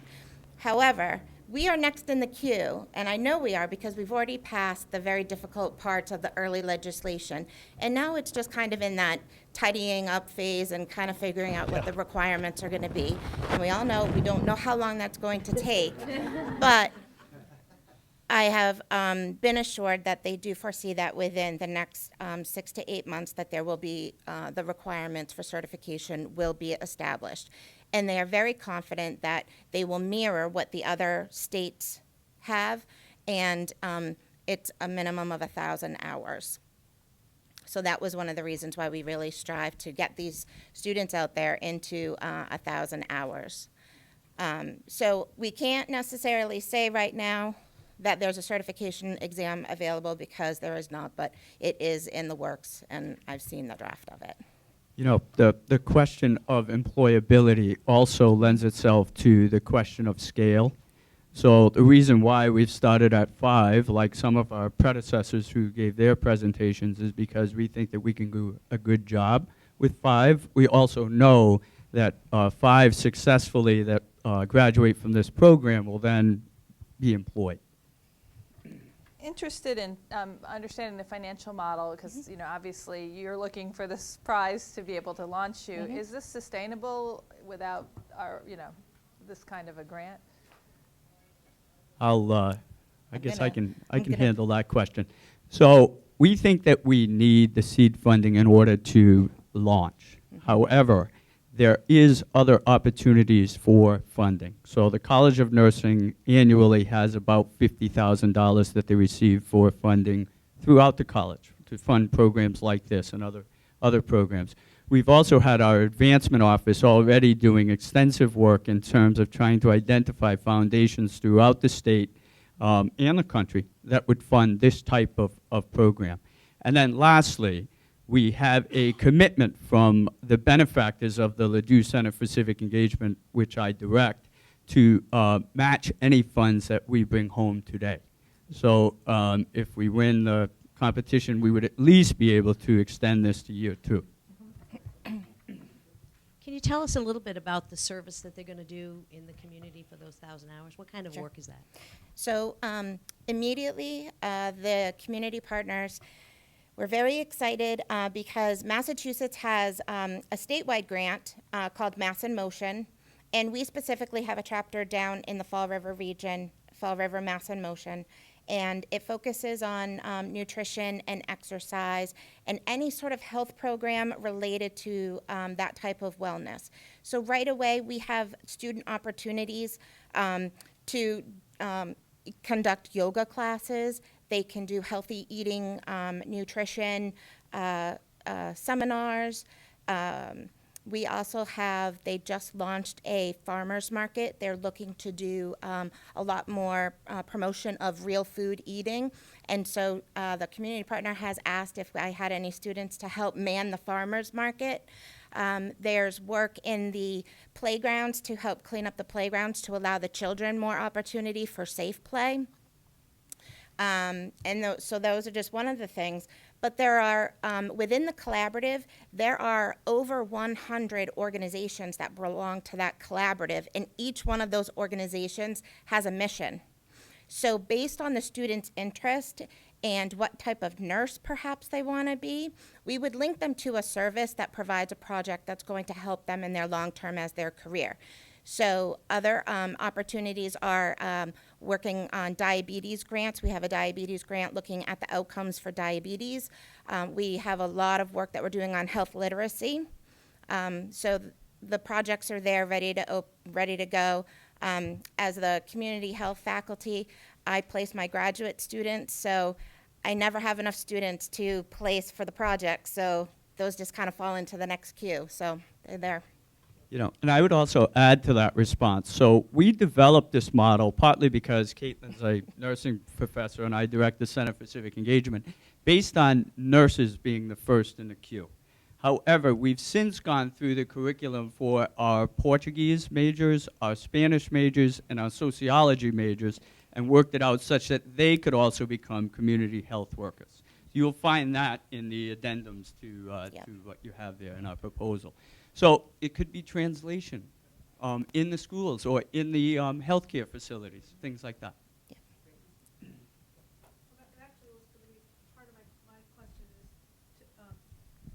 As you've been talking about this at the campus, have other disciplines, areas in addition to nursing come forward saying they might be good candidates for internship or service year opportunities for students? And Just in the College of Nursing or in the university? Yeah. Do you envision others stepping up? Actually, I do see others wanting to step up, and I was asked by the community partner what were my thoughts moving forward about who else could serve in this role, because for all the reasons that Matt referred to, that it's not just healthcare. We can have students in English do reading with younger kids, a lot with the elderly, looking at companionship. The goal is that we want to empower these students that are from this community. We want those students to be the ones that are going to provide this service. So we're going to follow the students and look at what majors that they're selected in. The College of Nursing was just the natural first fit to pilot so that we can then move out into other majors. And the university itself is engaged as part of our strategic plan for community engagement. Once they hear about this, everybody's going to be knocking on our door, I'm pretty certain. You know, and I would also add to that Caitlin, in her role as chair, has been extremely busy the last 2 weeks because they just hired 3 brand new nursing faculty. So I'm sure she was looking at this program in terms of that selection process. The other thing is this: we have a Faculty Service Learning Fellows program that I direct, where we've had over 50 faculty in the last 5 years who have been trained in the pedagogy of service learning. We have a situation where we have a goal in our strategic plan that every student will graduate with at least one service learning experience. Our last graduating class, the class of 2014, 2015, our last graduating class, just was 70% of them graduated with at least one service learning experience. We anticipate this year that it will be between 75 and 80% of our students. So in response to your question, we have a large faculty base and students who are committed to being engaged with the community, and our strategic plan is right in line with that. Matthew and Caitlin, I think it's a very creative model and focusing on a real critical need. The question I had was around the stipend. So you're waiving tuition, which again I think is great, but the stipend's $146 roughly a month. That seems kind of low. I mean, how are people going to be able to afford to do this? And how did you decide on that number? The interesting thing about that, and I very much appreciate the question, while I was sitting listening to some of the other proposals, I was thinking, boy, maybe what we should do is just keep the tuition as it is and give the students a larger stipend. Because currently the model that we've developed is not waiving tuition. It's using these funds to pay for tuition and then giving them a small stipend, which is really would probably only cover their transportation cost. But I like the model that I heard from some of the other universities, which was, no, we're keeping tuition, but we're going to give them a larger stipend. In effect, though, we plan on spending every dollar on the students. Yes.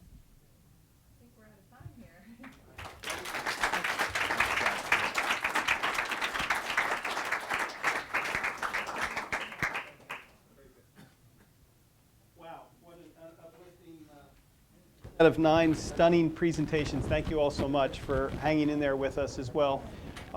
During this next period, I just remind you, please do the audience choice. We can't have an audience choice winner unless the audience chooses, so choose, please. It's now my distinct privilege and honor to introduce former Senator from Pennsylvania, Harris Wofford. I described him earlier. He needs no further introduction, but he's going to offer the group some words. Harris?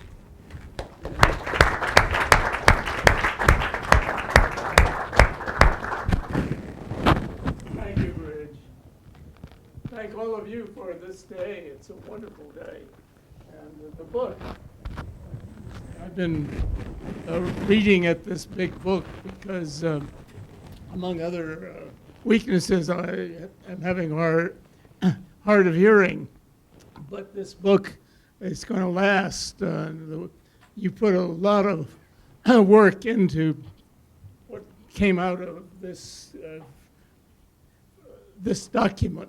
When you fall, and my real message is don't fall, but don't fail. When you fall, you can begin to attribute everything to the fall. I finally got out of the hospital on a fall I had in an elevator, and it hit everything in my body, maybe except my head. Fortunately, not for you, but in any case, you can see I can talk and walk a little. Anyway, here's the point. I got out of staying a fifth night in the George Washington Hospital by taking a vow that I would take a cane from them and carry it with me and use it, even in my apartment at home. And I finally took the vow, and I'm keeping it today. I won't say what I do in my apartment. But they said the bad news is that it's going to take at least 3 months to heal your part of your backbone. And the good news, though, is though you should count on at least 3 months before it mends, it does mend.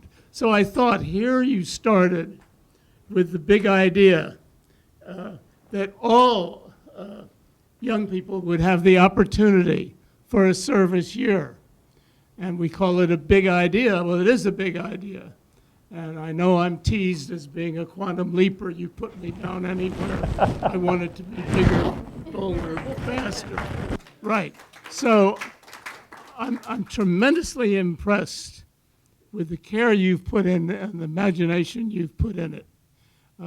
I think that, granted the numbers that you have told us that you start with, you're doing a lot of quantum leaping, even though it's very, very far from all. And I leave with admiration for what you've done and what you said today, but with hope that we will, this group itself and other equivalent groups will also take into account that the big idea, there is a big idea beyond the big ones we live with day by day. And that is that all, it's the great American word we like to think, all are created equal. We're saying all should have this opportunity for service year. And that's, I realize, a long ways away. I wish you well. I feel more optimistic, more pessimistic into how long it will take, and more optimistic about our mending and building and finding the way to make a reality out of the proposition that all Americans coming of age should have a service year as part of our the new definition of higher education should include that. And you're helping us on that way. And thank you.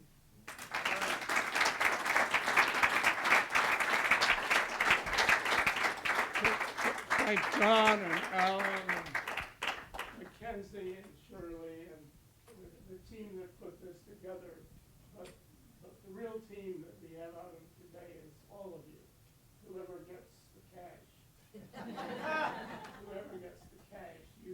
You have the ideas, you have the passion, and I hope we continue to work together as a team. Fabulous, Harris. And as you,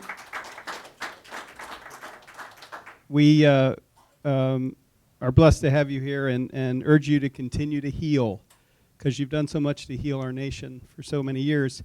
We're now moving to the part of the we are very blessed to have the 1-2 punch of Harris Wofford and Walter Isaacson. Walter's had a very busy day. but very excited to be with us, the CEO and president of the Aspen Institute, Walter. Thank you very much, and good luck.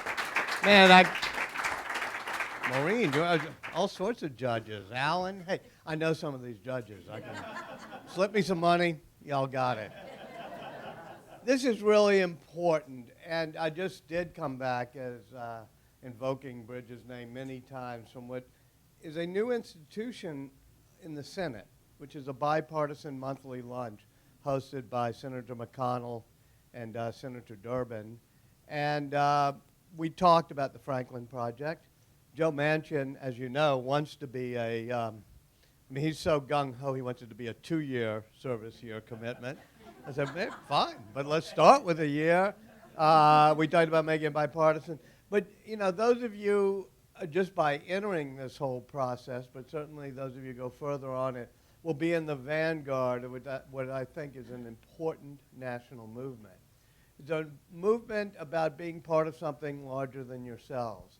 And every generation, from Benjamin Franklin's to my dad's, had a great reason that they were involved in American civic life, because they had either fought for it or they had been part of a generation that had to be engaged in the civic life, give service to America, and that helped bind us together as a nation. I think we lost a little bit of that in the past decade or so, but I really do think that the Franklin Project and the notion of a year of service could really help restore that. So I'm really proud to be part of this at the Aspen Institute. Alan and Bridge and General McChrystal and Jay and Mike, others who are involved, obviously Senator Wofford. So thank you all very much, and I've been listening in, and I'm pretty amazed at all y'all are doing. Thanks.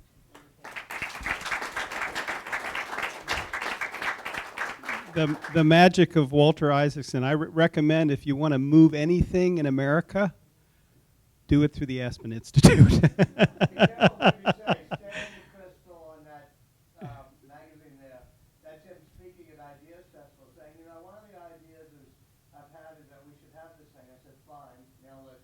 Yeah. And so 3 years later, he is still working with us on doing it. So when we talk about doing something, we should lead thought into action. Exactly, and this is a decadal effort at least, with decadal goals, plans of action to meet them, and you all are so critical to it. Now we get to the exciting part. The judges are going to go off. We're going to deliberate, and we'll be back at 4 o'clock, Mackenzie?